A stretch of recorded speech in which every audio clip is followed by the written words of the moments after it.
Continuamos con nuestras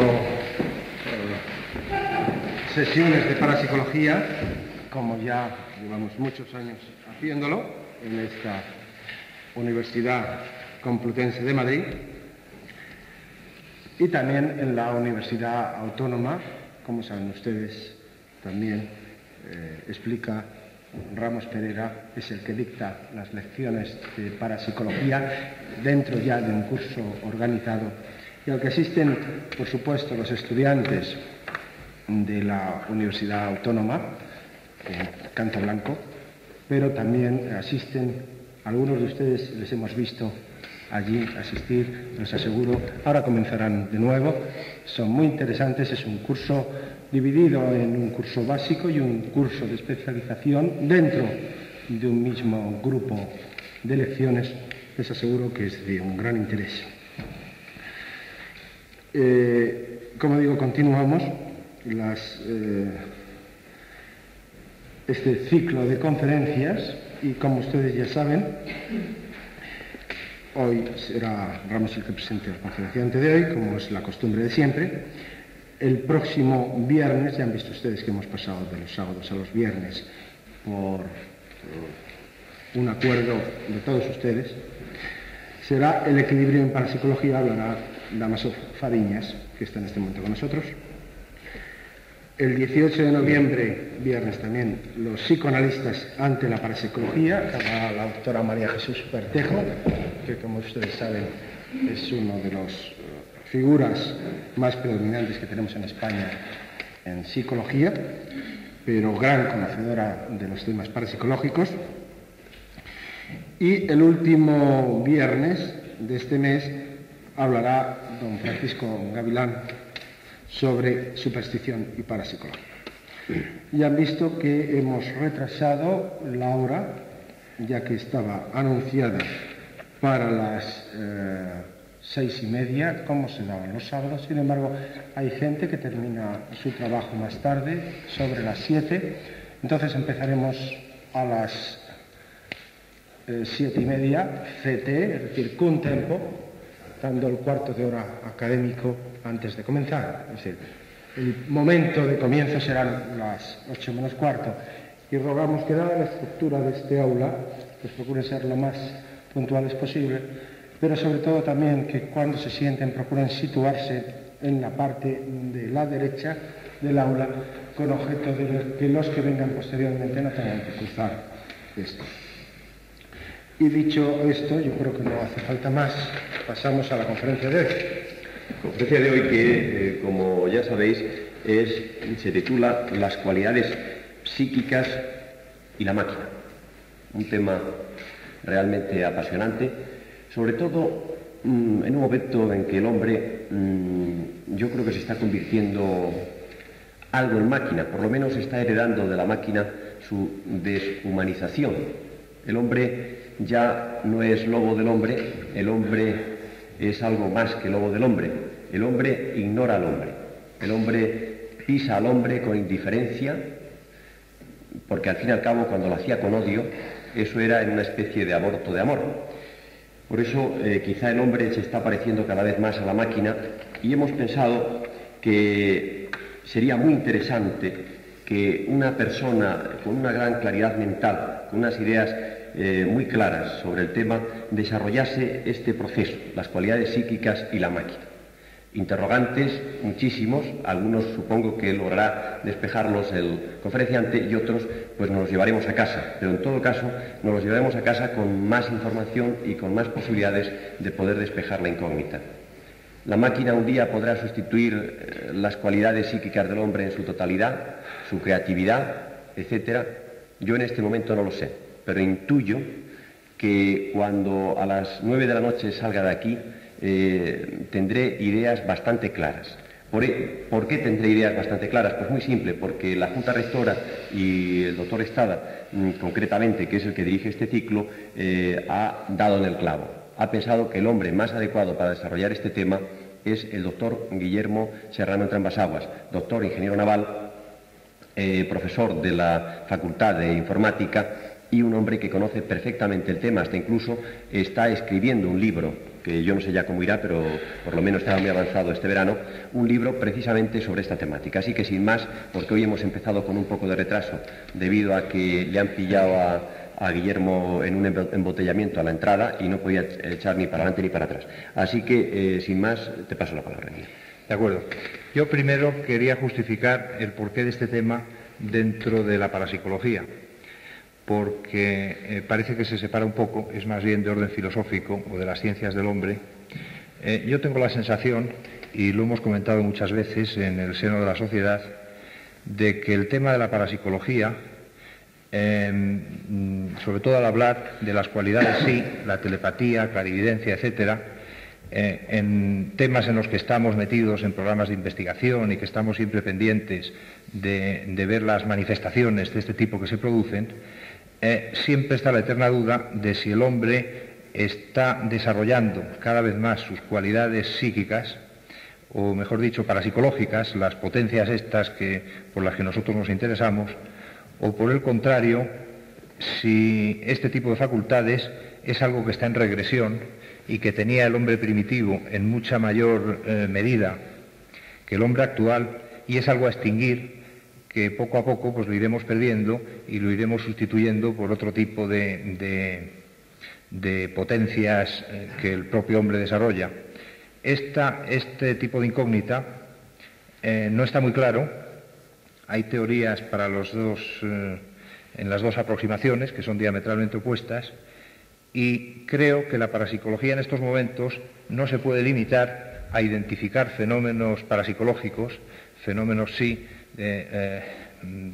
telepáticos o de cualquiera de estos tipos, en laboratorio y ensayo tras ensayo, sino que tiene necesariamente que contemplar este tipo de capacidades enmarcado en una línea de pensamiento mucho más profunda y examinando pues qué tipo de función puede representar para el hombre las cualidades parapsicológicas, para qué las utiliza, qué contenido teleológico tiene o qué finalidad, para identificar si realmente es algo, este esfuerzo nuestro tiene que estar orientado a conservar algo que estamos perdiendo, o tiene que estar orientado a potenciar y progresar más en esa línea en la que presuntamente estuviéramos avanzando. Entonces surge inevitablemente, nosotros tenemos asociado el tema de las cualidades paranormales al psiquismo humano, en el fondo no solo al psiquismo humano, sino al problema de la vida, porque reconocemos una cierta forma de psiquismo en cualquier materia viviente, pero inevitablemente lo asociamos con el hombre. Entonces tenemos que tener una cierta imagen de de cómo evoluciona el psiquismo del hombre y qué tipo de continuidad puede tener hacia el futuro. Esta preocupación no es nueva, sino que viene de muy antiguo, y por citar los tiempos más recientes, aunque ya quedan lejanos en la historia, nos podemos referir a Descartes. Descartes, con su célebre discurso del método, ya plantea en el discurso del método, que además lamento no haberme traído, me lo he olvidado, porque hay un párrafo entero que es muy elocuente a este respecto. Descartes ya plantea que, por cierto, Descartes es el símbolo del racionalismo y donde parte pues el mundo de la razón como algo que se está imponiendo en el mundo, para bien o para mal. Sin embargo, Descartes, quien lo ha estudiado bien, tiene mucho de línea ocultista, o deja entrever, tiene unas fórmulas de pensamiento que también están muy en línea con el pensamiento ocultista. Descartes ya plantea en su discurso del método el tema de la posible sustitución del hombre por la máquina. Y entonces es curioso, porque piensa que una máquina realmente puede llegar teóricamente a hacer el papel que representa el hombre en el mundo. Sin embargo, dice, no es posible que una máquina llegue a sustituir al hombre, porque no es concebible, la razón fundamental que aporta es que no es concebible el que una máquina pueda tener la morfología humana, porque acabaría siendo un hombre. Pone en entredicho, de entrada, que artificialmente se pueda construir un hombre. Entonces cae en el problema de que Descartes piensa que esa máquina tendría que tener la misma morfología que el hombre. Tendría que tener pues brazos para manejarse, porque el hombre fundamentalmente es una unidad de acción, es una unidad que sirve para actuar en el mundo de una cierta manera, con unos ciertos objetivos y una cierta escala de valores, y piensa que la máquina, para cumplir ese cometido, tendría que tener 2 brazos, 2 piernas, unos ojos, sentidos, etcétera, etcétera. Entonces, ya este tema está planteado de antiguo. Sin embargo, en el transcurso del tiempo, en estos tiempos, quizá desde hace 20 años o quizá 30, han surgido un desarrollo extraordinario de lo que son las máquinas. El hombre, como unidad de acción, nos creemos que somos el rey de la creación, y realmente lo somos en el reino animal, pero tiene una nueva competencia. Por un lado, el hombre en estos momentos es la perfección del mundo animal y es el que está creando precisamente estas máquinas. Entonces, necesariamente tenemos que examinar, para identificar esa línea de evolución, de si en este desarrollo del hombre llegará a tener problemas con el propio producto que está creando, que es la máquina. Tendremos que partir quizá de un poco atrás, de cómo el hombre ha destacado de entre sus propios compañeros en la creación, que son los animales. Si examinamos, porque además, al hablar del psiquismo y de la capacidad psíquica del hombre, de la conciencia y todas estas potencias del hombre como unidad viva, siempre tenemos presente, o siempre surge como tema, en qué nos diferenciamos de los animales. Pensamos, los animales, si los examinamos cómo se comportan, y el examinarlos no es fácil, porque la trayectoria de un animal que podemos observar es muy pequeña. No tenemos claro ni podemos aventurar si los perros, los caballos o cualquier otro animal que nos rodea, dentro de un montón de siglos, podrán realizar funciones intelectuales análogas a las que hoy el hombre desarrolla, porque la etapa en la que observamos nosotros a los animales es demasiado corta para identificar estos progresos en forma sustancial. Identificamos pequeñas adquisiciones, pero no suficientes para poder intuir cuál será su trayectoria. En el hombre identificamos potencias, en el animal identificamos potencias que en alguna forma nosotros las tenemos. Mejor dicho, en una u otra forma las tenemos casi todas. El animal tiene una serie de instintos o principios de acción que son los mismos que en forma elemental tiene el hombre sin penetrar en sus capacidades intelectuales, y así el animal siente, conoce, es capaz de aprender, de memorizar, de retener imágenes.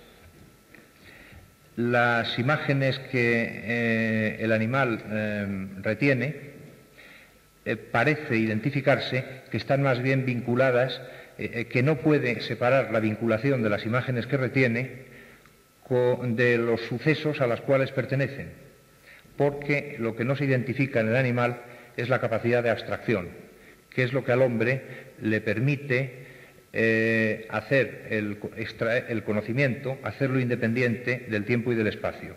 El hombre en su trayectoria está continuamente abstrayendo conocimiento de su actividad y el hombre logra desvincular esas imágenes o este conocimiento soportado por imágenes del lugar del suceso, de los hechos de los cuales los extrajo. El animal no logra apartar su conocimiento de las circunstancias de las cuales las obtuvo. El hombre logra abstraer este conocimiento. En este proceso de abstracción, pues llevó al hombre a formalizar un lenguaje simbólico, lenguaje que supone un acto importante de progreso, porque permite que su conocimiento se haga intemporal e independiente del espacio. Mediante el lenguaje, el hombre puede comunicar conocimiento a sus semejantes sin depender de una comunicación hombre a hombre, sino por una forma abstracta y objetiva y artificial, y además puede transmitir ese conocimiento a distancia. Cierto es que los animales y el hombre también en una medida, y si seguimos esta idea de que el hombre primitivo estaba más dotado extrasensorialmente que el hombre actual, pues esta capacidad de transmitir conocimiento en la distancia y en el tiempo parece que el lenguaje, si esas capacidades extrasensoriales realmente fueran potentes, parece que el lenguaje no es nada más que una sustitución de ese otro tipo de capacidades. Entonces, estas capacidades que en el animal las tenemos muy a la vista día tras día, los sentidos que observamos en el perro, y cito al perro por ser un animal que convive muy cerca del hombre, advertimos en él una capacidad bastante importante de comunicación. Tanto pues la precognición, el perro barrunta hechos que el hombre todavía no percibe, y además percibe, tiene una serie de comunicaciones. De esto hay hechos, el sentido de la orientación, el retorno al hogar del perro abandonado, etcétera, etcétera. El hombre parece que desde que formalizó el lenguaje como medio de comunicación, progresivamente lo está utilizando de una forma sustitutiva.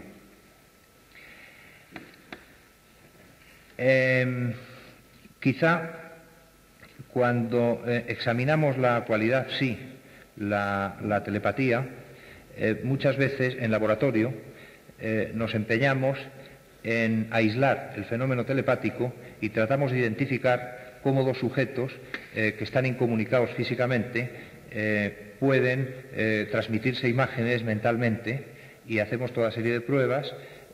Las cartas Zener ya están desechadas prácticamente porque hay es muy difícil objetivar el fenómeno. Ya hay incluso aparatos que hacen este tipo de experiencias, pero estamos estudiando un fenómeno que está desvinculado del fenómeno real de la comunicación. Entonces el hombre no se comunica, la fórmula sí para comunicarse no podemos desvincularla del fenómeno total de la comunicación, porque se comunica tanto por fenómeno sí como por lenguaje. Se está observando un deslizamiento de que sin prejuzgar que la cualidad sí esté degenerando o esté creciendo, lo que sí está claro es que a medida que hay fórmulas convencionales y artificiales de comunicarse, ese otro tipo de facultad está siendo sustituida. Lo mismo que el hombre sustituye, desde que está manejando la brújula, está perdiendo el sentido de la orientación, y desde que los niños ya empiezan a manejar máquinas electrónicas para sumar y multiplicar, pues posiblemente sucesivas generaciones irán perdiendo el sentido de la medida. Y lo mismo que un hombre de campo sabe medir las distancias, o un hombre de mar con una precisión considerable, pero a medida que se usa el telémetro y métodos de medida y señalizaciones en los caminos y en las carreteras, esa facultad se va perdiendo. Entonces, paralelamente, porque todo esto está dentro de la problemática de cuál es el fin que tiene el hombre sobre la Tierra y a dónde va y en qué línea se está desarrollando. Si desarrolla estas fórmulas convencionales de comunicación, como es el lenguaje, o como son las máquinas y procedimientos mecanizados, automáticos, el mecanicismo, en una palabra, que está desarrollando,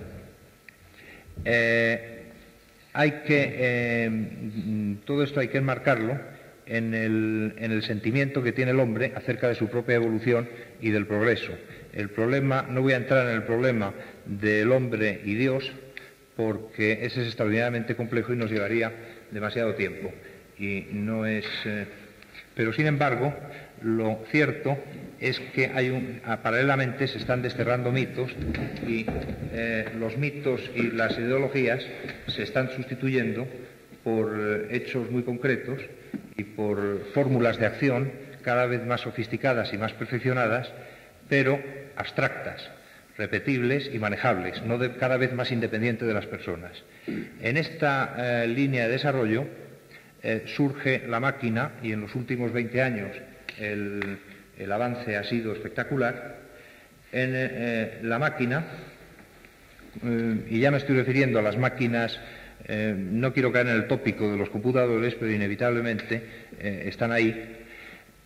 Lo cierto es que actualmente el contraste entre el animal y el hombre está perdiendo potencias fisiológicas de este tipo, sentido de la orientación, de la distancia, capacidad física incluso en el ejercicio físico diario, está retrocediendo terreno respecto de los animales.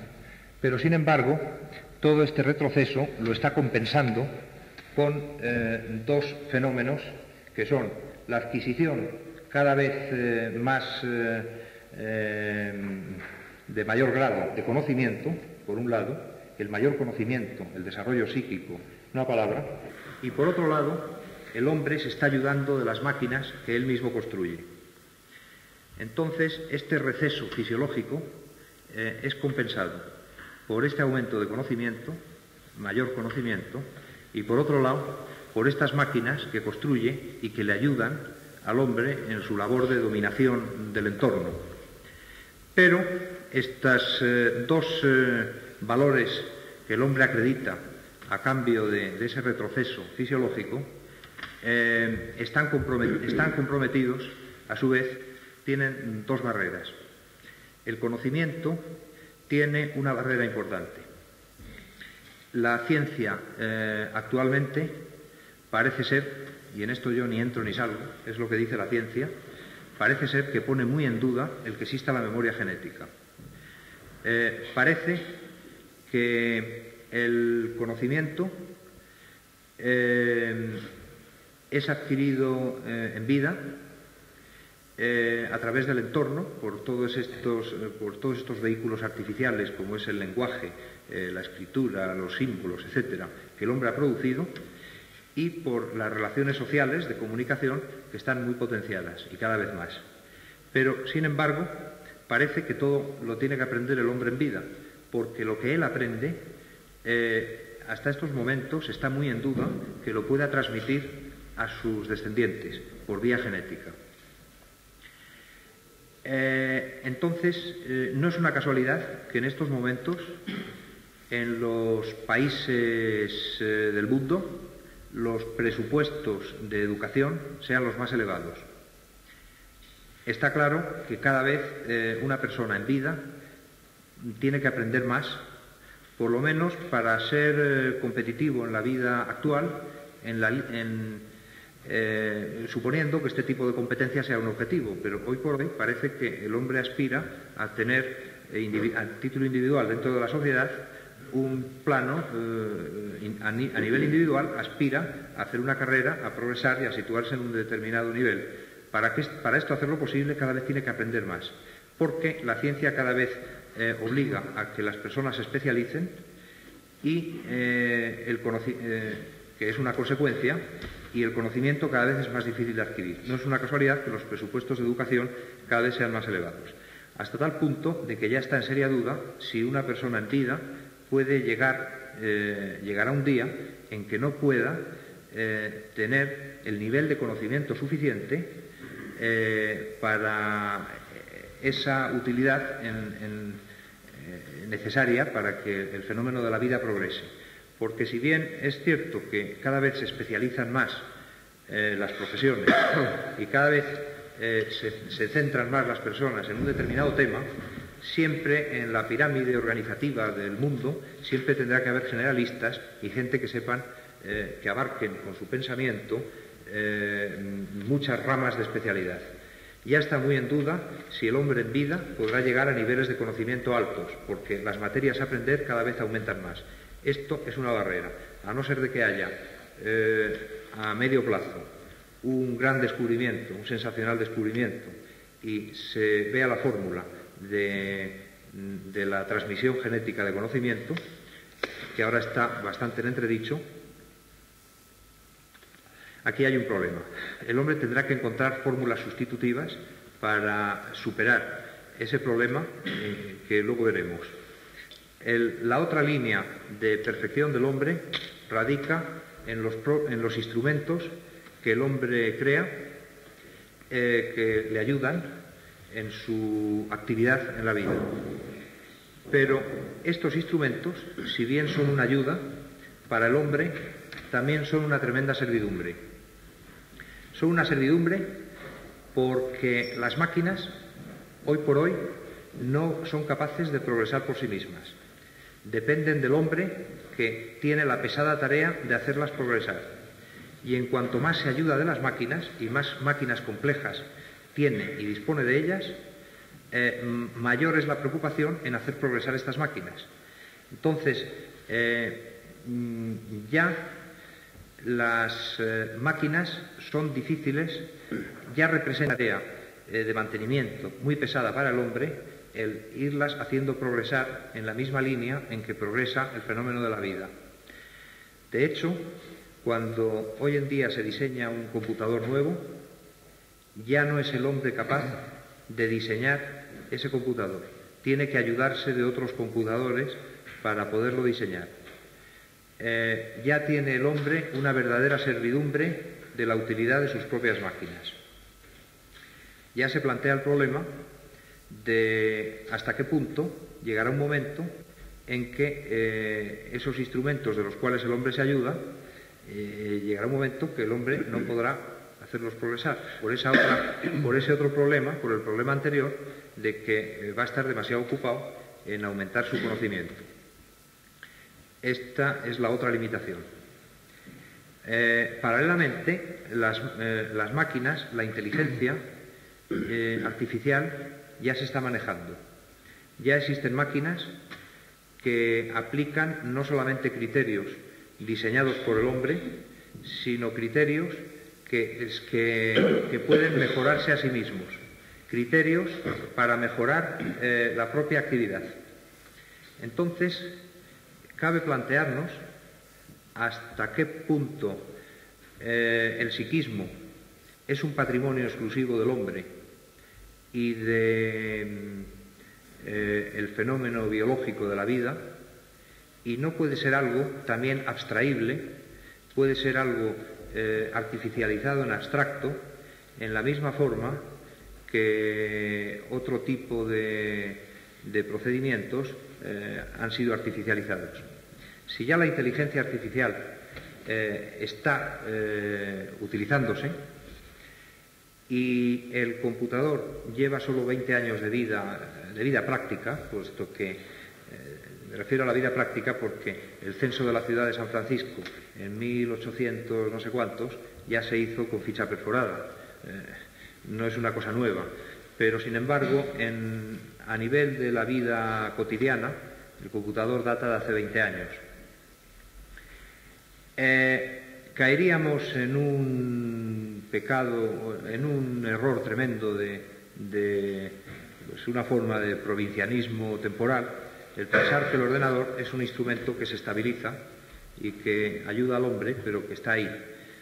Es impensable, dentro de 2000 años, si en 20 años se ha conseguido un progreso considerable y se ha logrado llevar a la máquina la inteligencia artificial, cabe preguntarse qué no podrá pasar en 2000, 3000 o 5000 o 7000 años. Y 7000 años es muy poco en la trayectoria de la evolución de la vida. La biología está a punto de llegar al computador, y si el computador empezó con unas memorias de ferrita que simplemente estaban basadas en una cualidad del hierro en un cierto estado de pureza y de una cierta forma, concretamente eran anillos toroidales, de que el ciclo de histeresis magnética es cuadrado y es capaz de retener una información, un sí o un no, una fórmula elemental de memoria. Hoy en día una unidad de memoria que ocupaba como esta habitación de grande, actualmente es conseguible en un espacio de este tipo. El progreso es espectacular y ya se están en el laboratorio ensayando o tratando de llevar soluciones de tipo biológico para artificializarlas e incorporarlas a este desarrollo tecnológico de las máquinas. Entonces, en estas condiciones, resulta que la máquina se está desarrollando considerablemente y progresivamente está actuando frente al hombre con una capacidad, como un factor sustitutivo importante.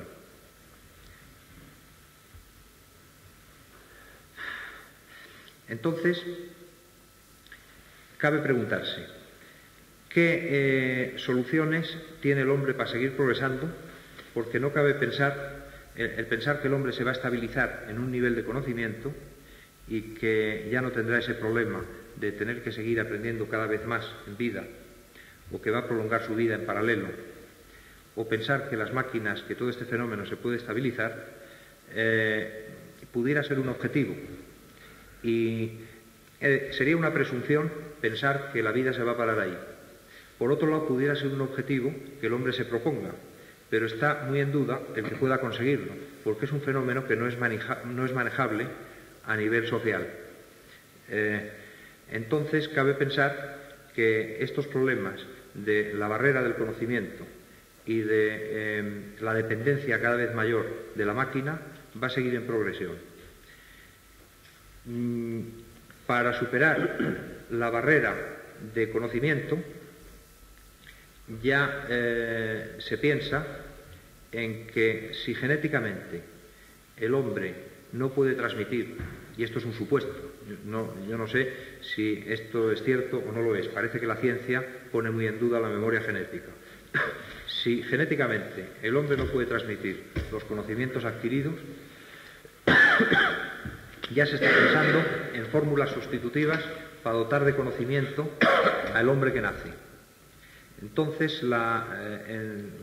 creo que es la neurofisiología, la ciencia que trata de estos temas, ya está pensando está tratando de identificar cómo el conocimiento, que los conocimientos no son datos, son criterios, o el proceso del hombre, con su experiencia, capta datos y maneja datos y cada vez tiene más información, porque se desarrolla más el fenómeno de las comunicaciones y del fenómeno del contacto social, pero el hombre no maneja datos, sino que para la acción lo que maneja son criterios. Hay un proceso de destilación por medio del cual muchos datos, una cierta nube de puntos de datos, masas de información, van cristalizando en criterios, en fórmulas, en procedimientos para la acción.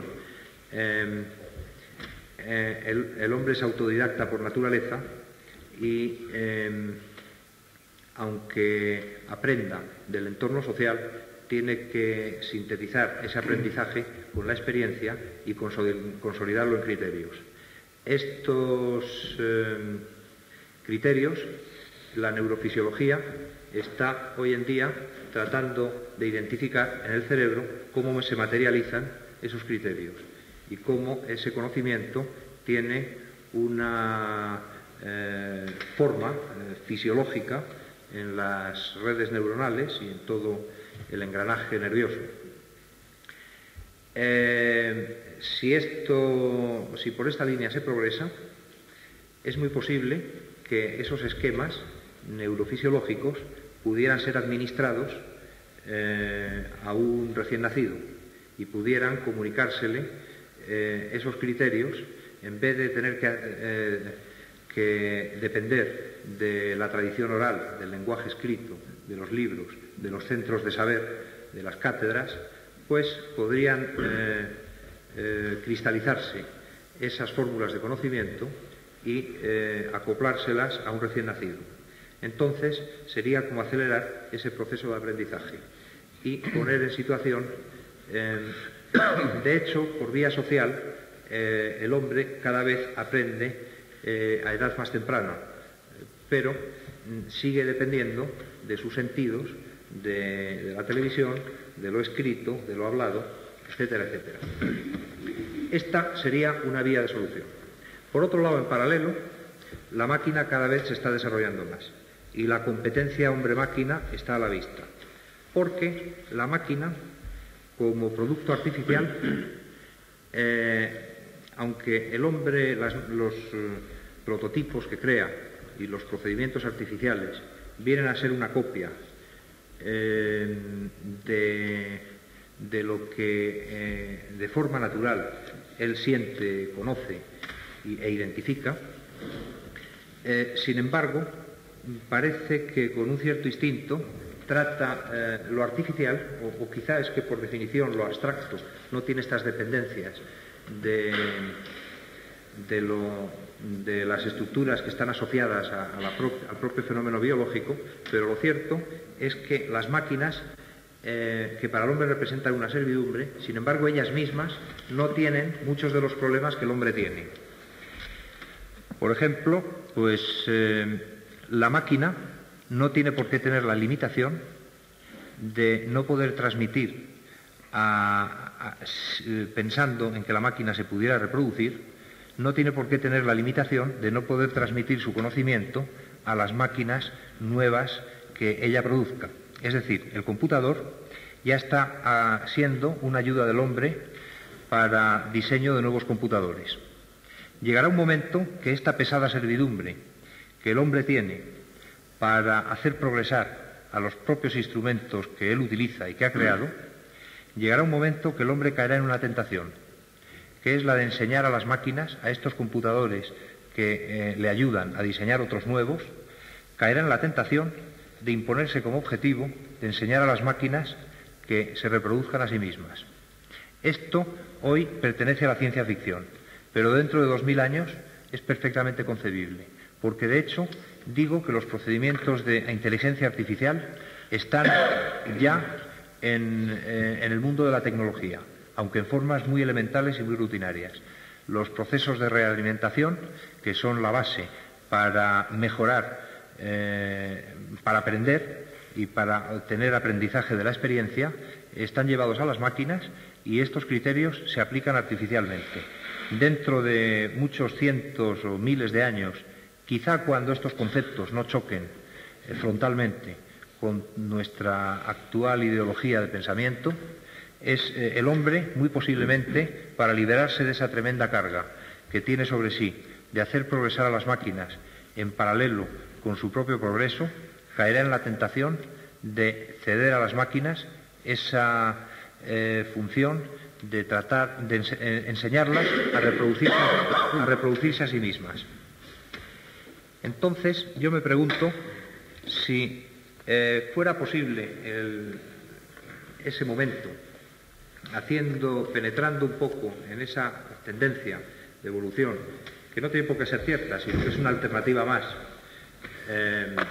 que debemos, y nuestra actitud, sobre todo en el tipo de temas que nosotros manejamos, siempre ha de ser abierta a contemplar toda posible alternativa.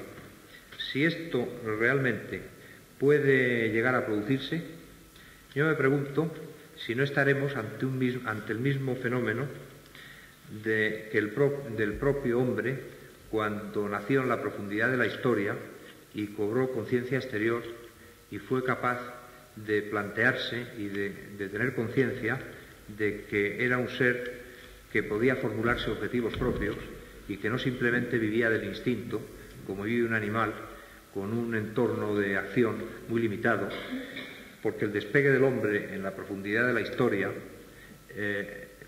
surge en el momento en que toma conciencia de su propia realidad y se da cuenta que no simplemente ha de obedecer al mandato del instinto, sino que puede formularse objetivos propios y puede modificar su escala de valores. Al animal no le está permitido modificar su escala de valores, o por lo menos nosotros no lo advertimos. Tiene un instinto de conservación o incluso instinto de la especie, instintos muy elevados. El propio pez, cuando se reproduce en un estanque cerrado, esto es observable en quien tenga peces en un pequeño estanque, que cada vez se reproducen más pequeños, incluso llega un momento que la tasa demográfica es cero, no se reproducen porque como si tuvieran un instinto de supervivencia de la especie. Este tipo de instintos, que son muy perfectos y que permiten a las especies evolucionar, desarrollarse y seguir, el hombre ha cometido la osadía de modificar sus objetivos y las escalas de valores y está interviniendo en la propia evolución. Entonces, ese despegue que el hombre tuvo cuando se dio cuenta de que podía formularse objetivos propios y que podía tener esa cierta autonomía, es concebible pensar en que llegue a ser una realidad en las máquinas artificiales. De hecho, es difícil tener un procedimiento para distinguir una máquina mejor dicho, es difícil tener un procedimiento para identificar hasta qué punto esta cualidad psíquica del hombre pudiera ser identificable o no identificable en una supuesta máquina que hiciera la misma actividad que el hombre. Me explico. Si en este momento tuviéramos una máquina que reproduce muchas de las actividades que el hombre hace,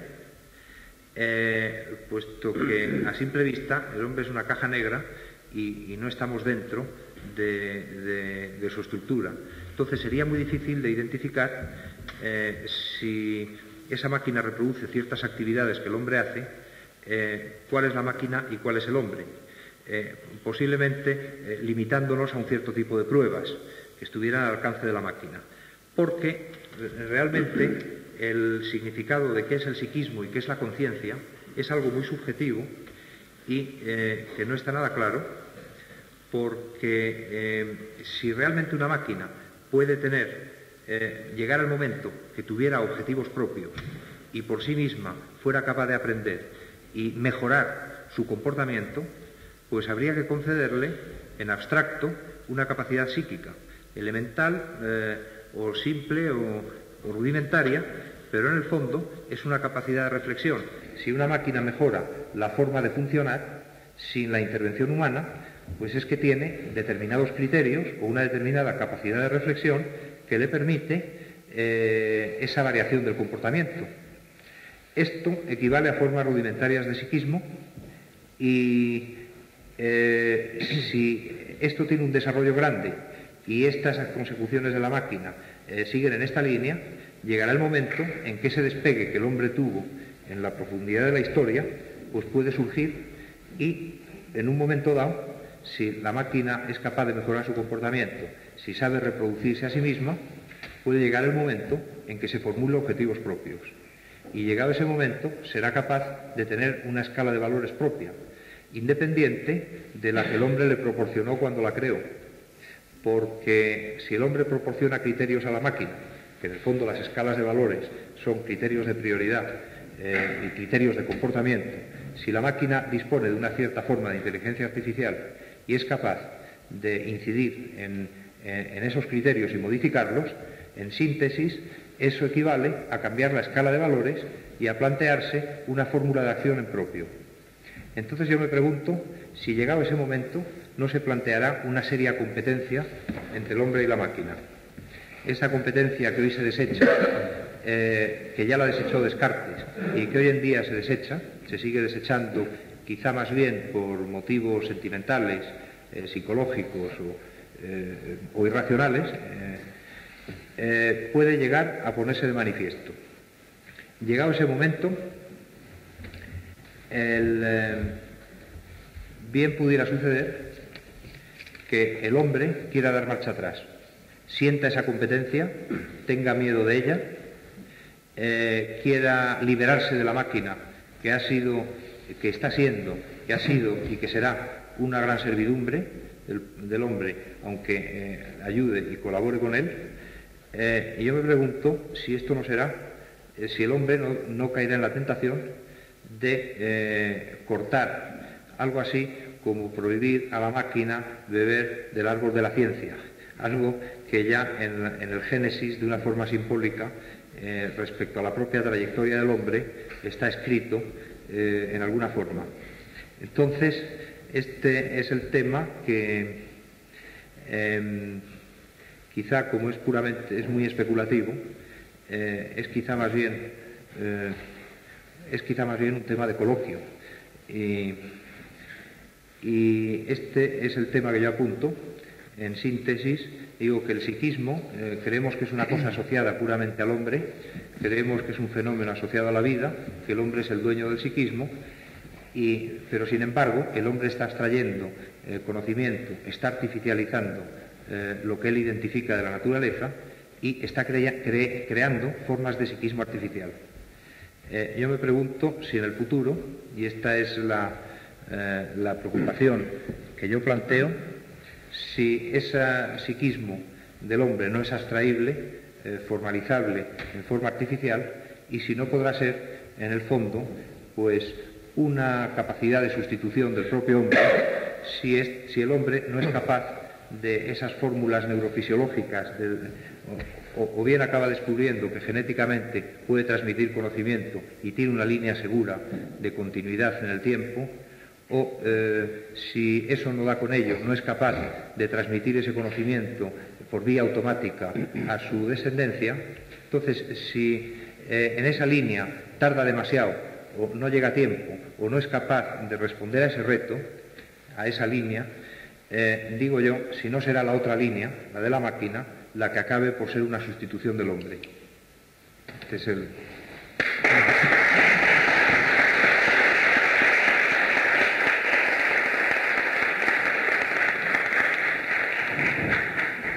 Bien, muchas gracias, Guillermo. Ya hay la primera intervención. Es curioso, cuando estabas hablando, estaba recordando una de las dificultades que tuvieron en la NASA en los primeros viajes no tripulados a otros planetas, porque se plantearon cómo una máquina puede saber si allí hay vida o no hay vida, cómo una máquina puede reconocer la vida. Y entonces, después de hacer una serie de estudios, llegaron a la conclusión de que si esta máquina obtenía objetos, cosas, y los analizaba, y analizaba su estructura, y veía que esta estructura era simétrica o perfecta, entonces decían, hay vida, hay inteligencia, porque hay una mano inteligente que ha hecho ese utensilio o esa cosa de forma perfecta.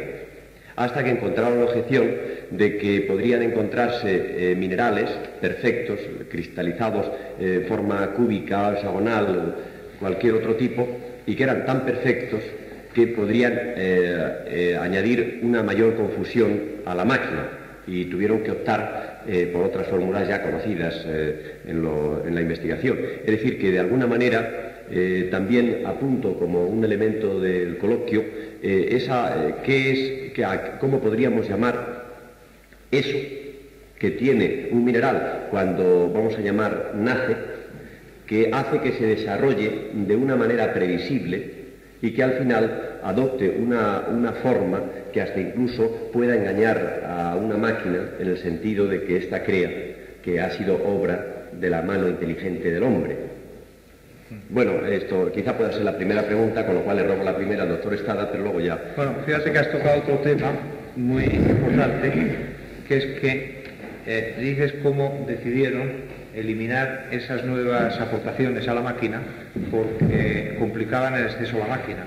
Y es que si la máquina realmente va a tener formas de psiquismo elementales, en principio, que luego podrán ser más complejas, cabe preguntarse si la máquina no estará igualmente sometido a los problemas psíquicos que el hombre hoy en día tiene. Y ese es un ejemplo típico de neurosis de una máquina.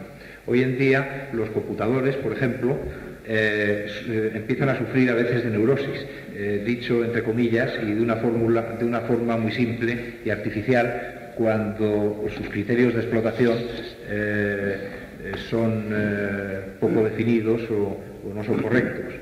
Ahora, en cuanto a los minerales, el mineral, realmente hoy se concede al mineral unas formas de psiquismo más elementales que la materia orgánica, pero se le concede cierta forma de psiquismo. Y yo conozco a algún investigador amigo mío en metalurgia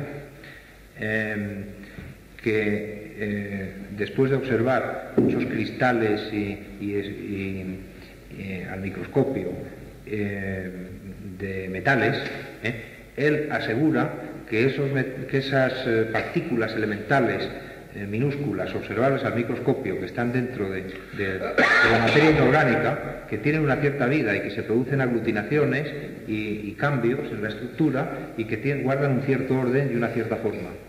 Entonces, el pensar que las propiedades psíquicas son patrimonio de la célula o de los seres formados por células, pues no deja de ser una presunción, porque en realidad el psiquismo no es nada más que una capacidad para incidir en los objetivos y variar la forma de comportamiento. Y esto es observable en la materia inorgánica también, concretamente en los cristales. Bien, entonces el doctor estaba... Bueno, no solo se dan neurosis en las máquinas, sino que se dan enfermedades infectocontagiosas que se transmiten al hombre. Eso también, no sé si la sabías. Por ejemplo, a ver. No, existe la enfermedad de los computadores que se transmite al hombre. ¿Qué enfermedad es esa? Es un hongo que crece dentro de los circuitos electrónicos y favorecido por la electrónica de los ordenadores. Entonces ese hongo es transmisible al hombre. Entonces interfiere en la marcha del ordenador, pero además interfiere en la marcha del operador del ordenador. Y eso se está. Bueno, yo lo que le diría a Guillermo Serrano es que se ha ido muy lejos con los miles de años. Yo lo veo mucho más cerca todo. La prueba es que él hablaba de esa posible transmisión de información descartada, porque yo creo que sí está descartada la transmisión de información genética en ese sentido, de memoria genética, pero sin embargo la comunicación del cerebro-ordenador no, eso lo tenemos en Madrid. En este momento hay cerebros humanos que están conectados por ondas a ordenadores. Llevan su pequeña emisora dentro de la caja craneana y esa pequeña emisora está en contacto con un ordenador. Manda información de lo que ocurre en el cerebro, lo manda al ordenador, el ordenador lo interpreta y manda órdenes a ese cerebro. Eso ocurre actualmente en Madrid y hay varios de esos mini ordenadores y transmisores en comunicación con un ordenador implantados en Madrid. Actualmente, por supuesto, eso no se utiliza para una transmisión en el amplio sentido que queríamos de memoria de la información, se utiliza para otra cosa, concretamente para evitar ataques de epilepsia. Pero, de hecho, ahí está el cerebro conectado a un ordenador. Las posibilidades, no en miles de años, vamos, yo lo veo en decenas de años, quizá porque quiera verlo más adelantado y me precipite en ello, pero que los cerebros podrán comunicarse con ordenadores y conseguir toda esa memoria que no pueden, porque en el momento en que el cerebro pueda dialogar con un ordenador, tendrá a su alcance todo el saber del ser humano, pues sí se puede acumular en un ordenador. Yo sigo viendo también las cosas mucho más cerca y mucho más trágicas, porque creo que el hombre va a su destino y el destino del hombre es la muerte por el ordenador. Ese es el final del destino, aunque veremos que tampoco no es tan trágico como parecía al principio. Antes quizá quisiera hacer una pregunta que Guillermo Serrano ha hablado de ello, ha rondado el tema, pero al final no ha dado una solución total y completa, o por lo menos me ha dejado a mí una duda que ya tenía. Y es, cuando lleguemos, insisto, no lo veo a tantos miles de años, quizá lo veamos nosotros, cuando lleguemos a conversar con un ordenador de tú a tú, esos ordenadores que autoaprenden y que quizá los tengamos al alcance de nuestras manos en un relativo poco tiempo, o por lo menos la generación siguiente a la nuestra lo tenga, nos encontraremos con ordenadores que nos van a dar respuestas, que van a ser inteligentes, por lo menos en su forma externa, como un ser humano. Entonces, Guillermo Serrano ha bordeado el problema del psiquismo. Yo creo que todavía hay otro problema más sobreañadido. Nos encontraremos ante un ordenador que nos habla, nos contesta, nos responde como un ser humano. Sin embargo, no sabremos si ese ordenador tiene verdaderamente un ego. Creo que ese va a ser un problema insalvable. Bueno, entonces había dicho que es posible la muerte a través del ordenador, es decir, el ser humano camina hacia esa muerte, y si bien el ser humano ya se da cuenta de que camina hacia esa muerte por el ordenador, y por supuesto que el ser humano prohibirá que el ordenador pruebe la fruta del bien y del mal, sin embargo, el ordenador llegará a coger la fruta del árbol de la sabiduría, y el ordenador entonces intentará hacerse superior al ser humano. Y quizá como el ser humano no consiguió hacerse superior a Dios, el ordenador sí será superior al ser humano y esclavizará al ser humano o le hará desaparecer como un parásito que no le interesa. Entonces sí, eso es una tragedia, pero las tragedias se pueden enfocar de muchas formas. Entonces yo pienso, si así como nosotros derivamos del Pithecanthropus, la herencia, el heredero, el descendiente del ser humano, descendientes como son nuestros hijos, en una evolución posterior no será la máquina. Es posible que el ser humano esté destinado a dar como sucesores a las máquinas. Estas filosofías parece que nos asustan. Tú las has puesto a miles de años, yo las veo muy cerca. Bueno, yo te diré que, primero, si las he situado tan lejos, es porque estaba viendo la cara que ponía Fernando Sesme. pero de todas formas creo, o sea, con esto no quiero dar una imagen de que yo desprecio totalmente las potencias del hombre. Creo que es que paralelamente el hombre está teniendo otro desarrollo, que es el colectivo. Creo que esas potencias psíquicas y sobre todo la capacidad de percepción extrasensorial ya no tiene un gran valor porque hay medios sustitutivos a nivel individual. Sin embargo, está teniendo un valor preponderante a nivel de masas. Creo que los fenómenos que hoy en día advertimos de conciencias colectivas están a la orden del día.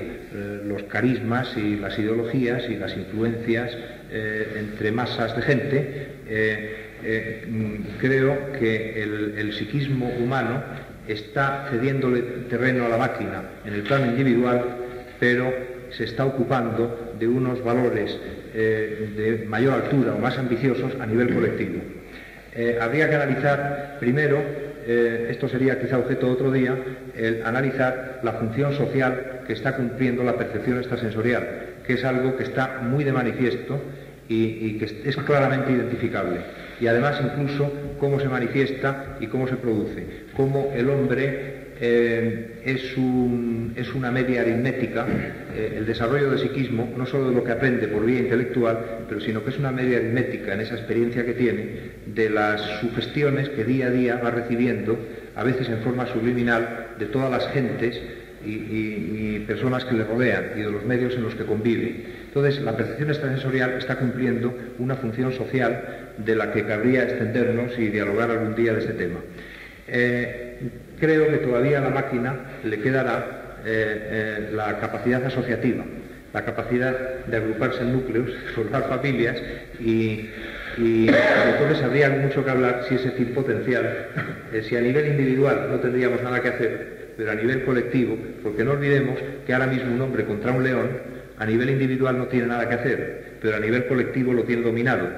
Entonces posiblemente otra salida del hombre para seguir progresando y seguir ayudándose de la máquina sin ese peligro de ser absorbido por ella está en desarrollar sus potencias colectivas y de hecho hay un gran deseo ahora de convivencia. La convivencia está patrocinada por los gobiernos y si algún día se llega a ese, no voy a decir el consenso porque está muy sobado el término, sí, pero se llega a esa fórmula colectiva, pues puede ser que la evolución del hombre como especie tenga unos horizontes mucho más altos y las fórmulas estas de continuidad se planteen otros términos colectivos muy diferentes. A mí me gustaría abundar en lo que habéis dicho vosotros dos.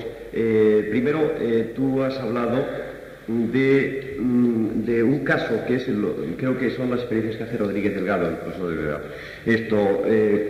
con la unión ordenador-cerebro. Pero precisamente en el caso que acaba de señalar es curioso constatar el hecho de que si lo analizamos prácticamente se da una cuasi premonición, porque el ordenador advierte con una cierta anticipación que al paciente le va a dar un ataque de epilepsia. Entonces, como el ordenador sabe de antemano que le va a dar un ataque de epilepsia por una serie de circunstancias fisiológicamente medibles y que se podrían explicar, pero que no vienen al caso. Pero el caso es que por una razón u otra lo sabe el ordenador, puede anticiparse al futuro y puede esto de alguna manera ser una especie de kamikaze destructor de su propia premonición.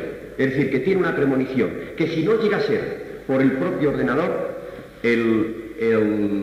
la premonición, esto se hubiese cumplido. Pero entonces el ordenador lo que hace es neutralizar, bloquear su propia premonición. Por otra parte, también aquí el doctor Estada ha hablado, y el conferenciante por supuesto, del árbol del bien y del mal y de la fruta prohibida, y que el ordenador come del árbol del bien y del mal y termina de alguna manera desplazando al hombre. Pero entonces ahí me gustaría saber quién le echa del paraíso. ¿Quién le echa del paraíso? Dios, que es la sublimación del hombre, o sea, el hombre crea a Dios a su imagen y semejanza. Dice, Dios es pues todo lo que al hombre le gustaría ser, tener una vista infinita, un oído infinito, etcétera, etcétera, etcétera. Quizá esto lo engarzo con lo que tú acabas de decir, porque hablas del psiquismo colectivo, que es un poco la sublimación de toda la psique, esa esfera de conocimiento que llamaba nosfera el padre Taylor de Chardin, que es un poco la sublimación, o sea, lo que vamos a llamar el Dios del psiquismo. Entonces, quizá, conforme has dicho con el ejemplo del león, que es muy afortunado, quizá sea esa opinión pública, ese psiquismo colectivo, el que logre desplazar a la máquina, el que logre echarle del paraíso. Es que puede ocurrir que esa máquina futura sea el propio hombre a nivel individual. La época mecanicista en la que vivimos está programando al hombre hasta límites extraordinarios. Además, el hombre ya maneja la ingeniería genética y es posible que, llegado ese momento de construir una máquina muy compleja, acabe por hacer hombres máquina, y entonces sea el hombre máquina a nivel individual el que el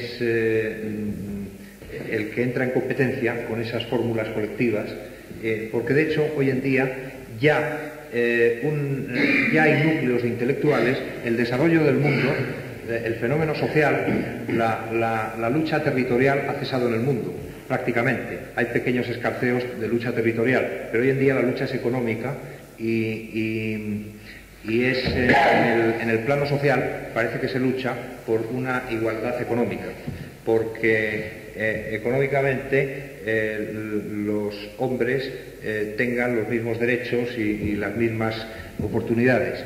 Sin embargo, incluso los programas más socialistas, como puede ser el comunismo, etcétera, están cayendo quizá en un capitalismo intelectual.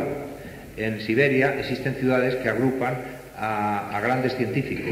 En Boston quizás sea el sitio donde más premios Nobel hay por metro cuadrado. Hay verdaderas concentraciones. La gente se casa en esos núcleos y además, como los genes de la inteligencia parece ser que son aditivos y esto se potencia, se está produciendo el fenómeno del capitalismo intelectual. Entonces, lo que ya es observable que hay dificultades de comunicación entre personas de diferente nivel intelectual, de una forma muy clara. Hay personas cuyo lenguaje común solo es el tiempo o el fútbol, entre personas.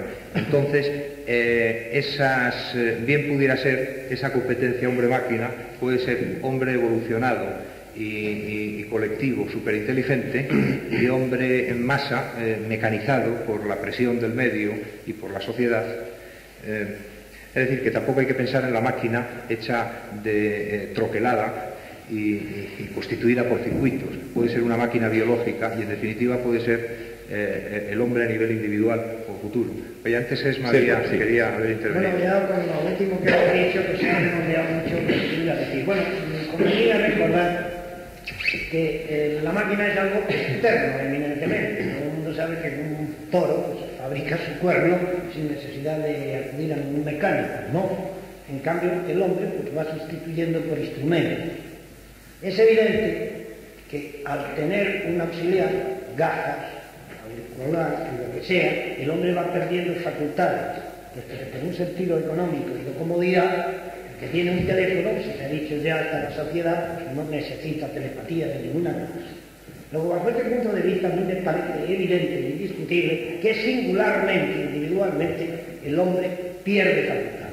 Es cierto que los chamanes y muchísimas personas, no creo que sea cuento, cuando dicen las grandes facultades que tenían y las pocas facultades que tienen ahora, los transistores han terminado con ello. De modo que me parece perfectamente claro que el hombre singularmente considerado va perdiendo facultades.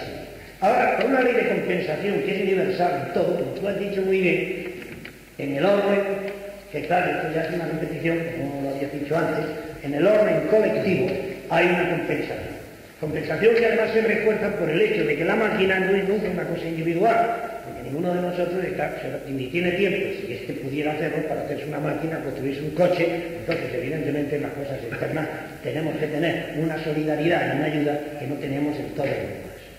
Ahora bien, de que el hombre sea superado por la máquina, yo más bien lo que diría es que el hombre va a ser inferiorizado por la máquina, en el sentido este, porque se hace cómodo, porque pierde facultades íntimas propias.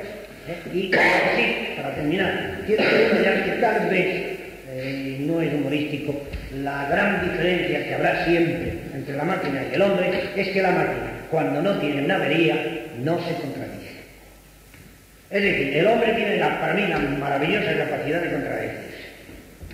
Yo hago extraordinariamente la contradicción, he sido siempre contradictorio y caprichoso, ¿no? Esto creo que es una cosa que emana del sentimiento. Todos sabemos que los sentimientos no son mágicos. A lo mejor una persona que nos ha hecho un favor, etcétera, no la aguantamos. Y en cambio otra sí. El sentimiento funciona por un lado, digamos, tiene algo del ánimo, ¿no? Y creo que cuando se dice, por ejemplo, hombre, es una máquina, no tiene algo. Estas cosas del lenguaje popular llevan algo, ¿no? Indudablemente creo que el alma, no en el sentido de espíritu, ni de mente, ni nada, sino el misterio ese de los sentimientos contradictorios, es lo que la máquina no tendrá nunca, pero es desgraciadamente lo que el hombre está enajenando. El hombre realmente se está transformando en un hombre-máquina. Nos estamos perdiendo el alma. Pero en compensación está surgiendo, diría tal vez, un poco el inconsciente colectivo de Jung, estamos quedando en una alma colectiva, como tú lo dices muy bien, esto es lo que quiero decir. Son sugerencias, no preguntas. Sí, además, fíjate que estas ideas se están imponiendo cada vez más. Yo recuerdo que cuando hace ya bastantes años hice la tesina en periodismo, propuse hacer la tesina sobre la psicomunicación, sobre la comunicación extrasensorial llevado a los medios de comunicación. Y, claro, pues el que tenía que dirigirme la tesina pues era el profesor de teoría de la información, que era lo más cercano al tema. Y cuando fui a Andrés Romero a decírselo, se quedaba así, y dice, bueno, es que esto, chico, ¿tú crees que esto tiene algo que ver con los medios de comunicación? Y digo, pues sí, claro, naturalmente que sí, yo creo que sí, que tiene algo que ver. Y él, a regañadientes, me dijo, bueno, pues sí, Aldo, porque claro, esto alguien lo tenía que hacer. me vino a decir eso. Bueno, pues sí, Aldo y tal. Bueno, entonces cuando desarrollé precisamente el tema de la opinión pública y cómo la presión extrasensorial estaba influyendo de una manera decisiva en la opinión pública, a él tuvo como una iluminación. Lo leyó y dijo, esto es, efectivamente, porque él, que sabía mucho de teoría de la información, había cantidad de casos de generación de opinión pública que no se explicaba. me decía, dice, esto es claro, dice, porque, dice, me decía un caso en la India, por ejemplo, que dice, mira, esto es increíble, una encuesta que se hizo en la India de un hecho acaecido en otro extremo de la India, creó un estado de opinión en esa zona, naturalmente, porque eran los que conocían el hecho. Bueno, pues hicieron una encuesta en lugares remotos y, aun desconociendo el hecho, empezaban a tener el mismo estado de opinión. O sea que de alguna manera había habido una transmisión que no era sensorial, porque no llegaba allí el teléfono, no había comunicación tradicional, o sea que era extrasensorial.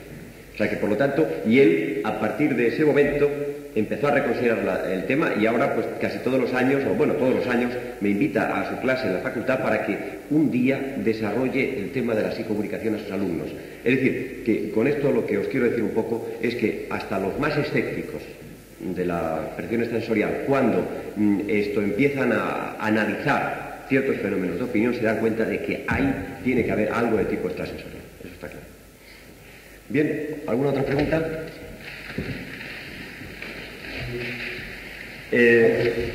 Damaso Fariñas. Si no hay nada nuevo, yo lo que quería era la opinión de la dama sobre ese desgraciado hombre que va a terminar aplastado por la máquina. Yo creo que exageráis y que es una verdad única. Hasta ahora la máquina, las únicas muestras que nos ha dado es que es capaz de racionalizar, es capaz de seleccionar, de superar casi todas las constantes y todos los parámetros que se manejan. Pero no hay ni siquiera ningún indicio razonable de que la máquina pueda crear y pueda elegir un principio por el cual pueda moverse ella. Quiere decir que es muy fácil establecer unos principios, indudablemente, todas las facultades, nombres de comunicación, selección, que están integradas por la máquina. Y además, el camino es insospechado de donde se encuentra. Pero no hay ningún indicio razonable de que la máquina pueda crear y de que la máquina pueda elegir su propia clasificación. Ni lo ha hecho, ni que yo sepa, existe ningún indicio. Entonces, me sugiere esto, lo que decía Ramos del París. O sea, no existe ninguna sospecha de que la máquina por sí misma pueda crear ese ente colectivo que la eche. Bien, pues me parece que ha sido un magnífico final de esta conferencia y de alguna manera un preámbulo de la próxima, porque precisamente la próxima la desarrolla el propio Damaso Fariñas sobre el tema el equilibrio en parapsicología. Tema interesante. Interesante, lo trate como lo trate, porque yo no sé si se refiere Damaso Fariñas al equilibrio físico, al problema físico de los equilibrios y de las fuerzas y de las energías, o se refiere al equilibrio psíquico, o bien se refiere a ambos equilibrios. Bien, como veis, tiene que preparar la conferencia y naturalmente no desea darla hoy aquí. Así que esto... Sí, pues antes entonces va a hacer una pregunta... Sí, yo antes de que terminemos totalmente el tema, quería hacer una pregunta al conferenciante, pero también a todos los presentes. Es algo que me ha surgido la idea oyendo parte de la conferencia. Es el del aprendizaje. Entonces, se han hecho algunos intentos de aprender durante el sueño. Yo, en la experiencia mía, eso ha fracasado. Es decir, el poner un magnetofón por la noche, con un tema que sea, al parecer, a algunos autores les ha dado resultados. Yo quería preguntarle a Guillermo Serrano, también a Ramos Pereira o a cualquiera de la sala, si tiene alguna experiencia de ese sistema de aprendizaje durante el sueño a través de un magnetofón que repita un tema. Bueno, sí, yo tengo alguna experiencia, no personal, sino con alumnos míos de la Autónoma que lo han realizado. El proceso en principio es muy interesante, ya lo conocéis. Se trata de colocar el magnetófono con un reloj de tiempo que hace que se conecte a una hora determinada, que uno está ya profundamente dormido, y se desconecta a otra hora determinada. La cuestión es que ha habido mucha gente que ha aprendido cosas con eso, pero yo, por la observación que tengo sobre esta gente, es que es un tema peligroso, porque puede generar neurosis y desequilibrios. Es decir, Como estamos en una comunicación a nivel no consciente, esta información se va almacenando en el no consciente sin el tamiz de la razón y por lo tanto puede dar respuestas subliminales. Por ejemplo, si supongamos que es un curso de idiomas, es un diálogo que dice yo a mi suegra la asesino, por decir una frase que puede decir en el este. Bueno, entonces esto puede grabarse en el inconsciente al sujeto la idea de que la suegra hay que asesinarla.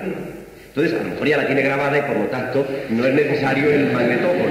Pero si no la tiene grabada, esto puede estar generando una neurosis, porque efectivamente esto para liberarse de esa neurosis tendría que asesinar a su suegra, cosa que no va a hacer. Es decir, que realmente lo que ocurrirá es que tendrá ahí una idea, una compulsión que puede ser peligrosa. Es decir, que para mí esto es un tema peligroso, el tema de la hipnopedia, peligroso.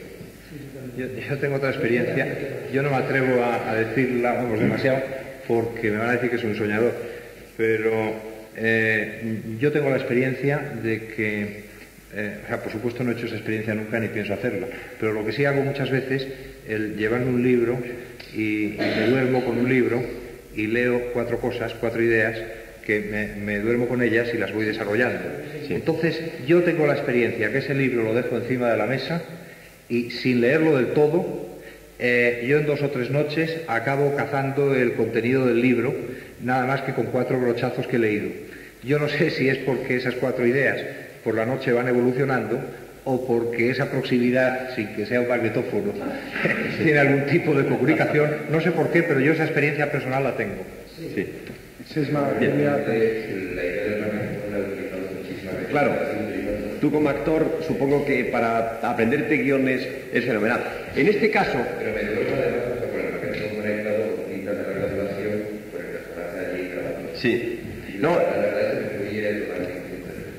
en el caso de los actores es sumamente interesante el tema. Es decir, y yo conozco a muchos que lo hacen con resultados.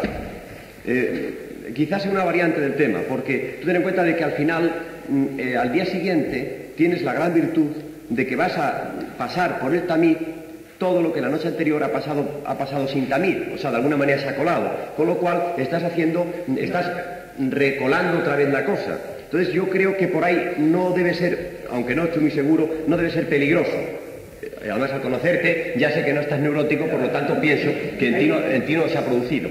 Pero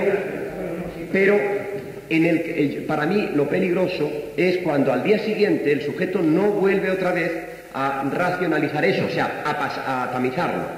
Entonces ahí es cuando puede empezar el peligro, a mi juicio. Es que hay una variante aquí, distinto de cuando se pone uno el aparato y está uno ya profundamente dormido, si no he entendido mal, empieza a oírlo despierto. Sí. Una cosa similar a lo que hace leyendo el libro. Entonces ya es distinto, porque ya el consciente ha tamizado, se ha adaptado al comienzo y luego por añadidura al final que vuelve a repasar. Entonces, hay una variante. Ya. Sí, de acuerdo, pero había una previa entrada que ha sido vigilada por el consciente. Sí. No es lo mismo que cuando uno pone el magnetófono y está uno ya completamente dormido. Luego hay otro problema que este sí te puede afectar, que sí hay que detectarlo ahí. Y es que el problema es que esta cinta está interfiriendo los sueños, eso está clarísimo. Es decir, que basta que te echemos unas gotas de agua en la mano cuando estás durmiendo para que empieces a generar sueños alrededor de lluvia y cosas así. Es decir, que el entorno influye sobre el sueño. Por lo tanto, de alguna manera... Sueñas con el personaje, claro. O sea que de alguna manera estás perturbando, interfiriendo un proceso natural que es el sueño, que todos estamos convencidos de que es muy interesante para recobrar el equilibrio psíquico. Es decir, que el sueño, en lo que tenga de eliminador de toxinas, de residuos negativos del día, etcétera, esto es obviamente beneficioso. La prueba de ello es que se han hecho experiencias de despertar a un individuo siempre que iba a empezar a soñar y ha terminado completamente loco. Y animales que se ha hecho la experiencia más en profundidad han terminado muriendo.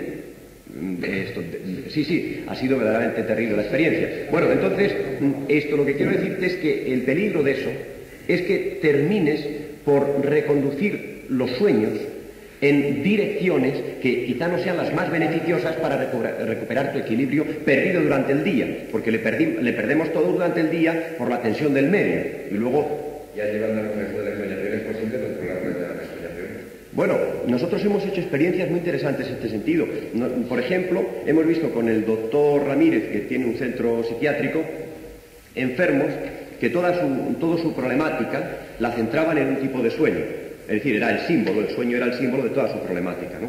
Entonces, tenían una determinada neurosis, una psicopatía o cualquier otro caso. Entonces, supongamos que todo esto lo centraban en el típico sueño de que se estaban ahogando y que no podían llegar a la orilla. Nadaban y no podían llegar a la orilla, o en fin, o cualquier otro sueño de este tipo. Bueno, nosotros lo que hemos hecho es que en un estado psi-omega, similar al hipnóptico, hemos logrado reconducir el sueño. Es decir, hemos logrado hacer que el individuo llegue a la orilla.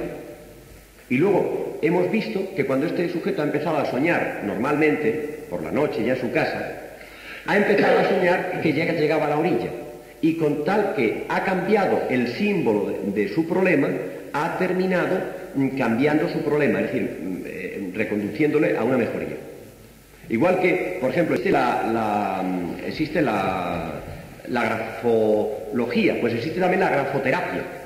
La grafoterapia es, si un rasgo en grafología revela una cierta psicopatía, o hasta incluso una cierta enfermedad, dicen, entonces, si eliminamos ese rasgo, es decir, si educamos al sujeto para que ya no tenga ese rasgo, entonces podemos curar su psicopatía. Esa es un poco la idea. Korbisky, el creador de la semántica general, decía que bastaría erradicar ciertas palabras del vocabulario de los pueblos para terminar erradicando ciertas enfermedades. Eso es curioso. ¿Tú ibas a hacer alguna pregunta? Bueno, pero ya pasó porque en realidad lo malo no porque estudie con el magnetón, sino porque no pueden soñar. Exacto. Entonces veo que te ibas a anticipar a lo que luego hemos comentado. De acuerdo. Una pregunta. ¿Las palabras de por sí que están traducidas? ¿Hay manera de encontrarlas? Sí. La semántica general de él está editada y te puedo dar la editorial. El próximo viernes te lo traigo. Sí. Bien, pues como ya sabéis, terminamos siempre un ritual en el que agradecemos al conferenciante con un caluroso y cariñoso aplauso siempre su participación, y también sabéis que yo también acostumbro a felicitarle dándole la mano. En este caso, al darle la mano al conferenciante, le voy a tender una pequeña trampa mortal, un pequeño reto, y es que cuando toque mi mano, la apriete y piense si algún día la máquina podrá transmitirle ese afecto que yo le transmito de esta manera.